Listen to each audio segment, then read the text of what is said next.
Hello everyone, my name is Laura Martinez, and today I'm going to talk about trans and queer nature. So first things first, how can nature be queer? Can nature even be queer? And how does a trans community relate to nature? An overview of my topic. My topic will explore the potential for alliance with nature and how it would entail reclaiming our trans natures as natural. Objectives. So to provide an understanding of how nature is destructive, queer, and trans, we have to comprehend the concepts that involve genuine material existence in the present, as well as the ones that are in the past and future.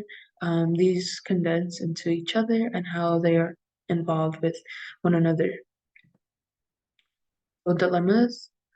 Theorists of sexuality and gender have mostly rejected the notions of nature and the association nature notions of essence, with the exception of when they are thought to be generated through social and historical events. Bears claims that we need to think of a construction-free natures or essence as produced, and that must immediately reclaim them. Also argues that viewpoints are incompatible for reasons regarding both the metaphysical significance of these notions and their liberating political meanings. Because of the long history of classifying queers as unnatural and claims against nature, queer lives, as well as much as the LGBT+ lives, are still in risk, and queer environmental objectives usually are problematic.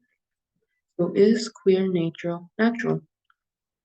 The majority of queer people's daily lives are impacted by the crimes against nature ideology that is frequently invoked by elected officials, well-known celebrities, and influential religious leaders.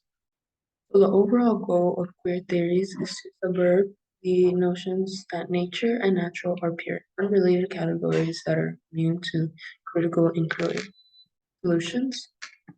A key component of queer theories and activism is the development and improvement of critical viewpoints on nature-based and environmental paradigms, as well as the exposure of convert Eugenes-like ideologies frequently presented alongside them. Through queer self-birthing, we can move forward into an interactive history, present and future, with impossible beginnings and potential. Berta draws inspiration from queer theory's history of monsters. Karen Berta presents a case for how nature interacts with materialistic forms of imaginations, as well as how nature can also be queer and trans. The whole nature of existence is a continuous destruction of natureness. For example, looking at one's body and environment around them shows a loneliness that expresses how one can view themselves. Background information and Mary Shelley's Frankenstein. Dr. Frankenstein experiments with presenting an inhuman individual in isolation. Then this creature suffers alone due to his appearance. For the article, Stryker describes her transgender rebirthing poetically in her Frankenstein work, echoing the real exit of her birth body from the liquid darkness of her womb.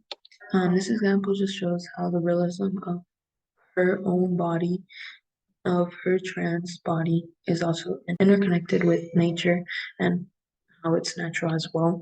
These intriguing yet unappreciated texts offer queer critical perspectives on terminologies, underlining presumptions, and visual representation of environmentalism and nature history discourses, and they foresee environmental justice. It would also be a mistake to ignore these political activity spaces inside science in this way, since these spaces can help us conceive new possibilities, new matters, new realities, as well as a new way of understanding of how nature can change and its potentials. In conclusion, a key component of queer ecology is the recognition that gender sexuality is fluid and it manifests itself in various ways in nature, despite having historical labels as unnatural. In other words, being queer is normal and queerness is natural. Discussion questions.